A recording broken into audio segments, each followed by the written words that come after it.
Hello po mga kaibigan, welcome po kayo sa YouTube channel ko.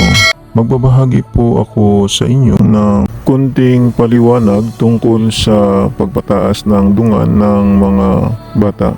Ang pagpataas ng dungan ng mga bata ay maganda na protection po ito sa kanila dahil nagbibigay po ito ng pangyarihan sa kanilang kaluluwa at espiritu at protection po ito sa kanila habang buhay, habang tumanda po sila, na hindi po sila matatalo sa kahit anong kapangyarihang itim katulad ng kulam, barang, paktol, palipad, hangin, sa kapangyarihan ng mga masamang engkanto, sa kapangyarihan ng mga masamang elemento, sa kapangyarihan ng mga masamang espiritu, sa usog, sa kapangyarihan ng mga aswang, sa sumpa at diskomunyon.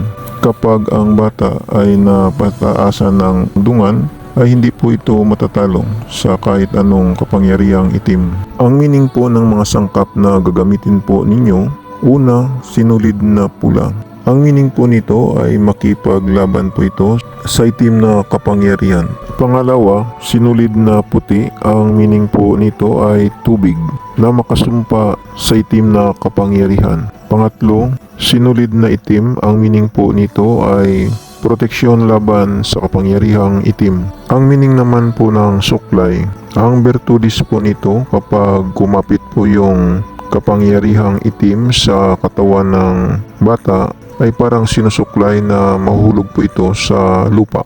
At ang meaning naman po ng gunting at kutsilyo ay pangputol po sa kapangyarihang itim.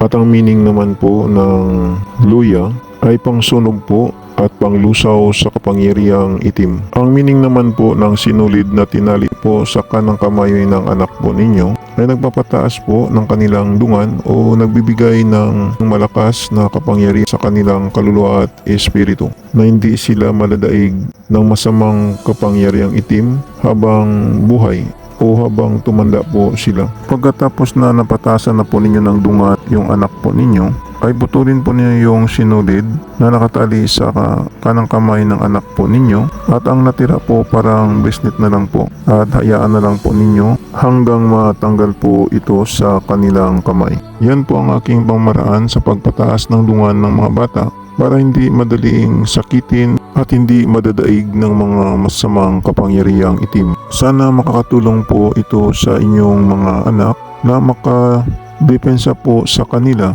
habang buhay. Sa mga viewers at subscriber ng Milagro de Santo Cristo, maraming salamat po sa inyong panunood at maraming salamat din po sa pag-follow po ninyo sa aking shop sa Shopee at sa aking Facebook page ng Milagro de Santo Cristo. At mag-subscribe naman po kayo sa YouTube channel ko.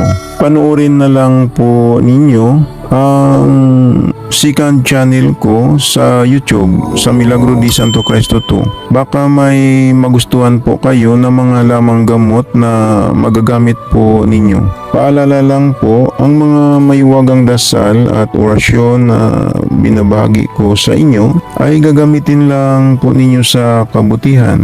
Gumagana na. Ito hindi na kailangan ng 49 days na dasal. Ang kailangan lang magdasal kayo sa Panginoong Hesus sa gabi bago matulog. At pagkagising ninyo sa umaga magdasal din kayo. Mananalig lang sa Panginoong Hesus para lalong lalakas ang mga pagsambit sa mga maiwagang orasyon na gagamitin po ninyo. Yan lang po, maraming salamat at God bless sa inyong lahat.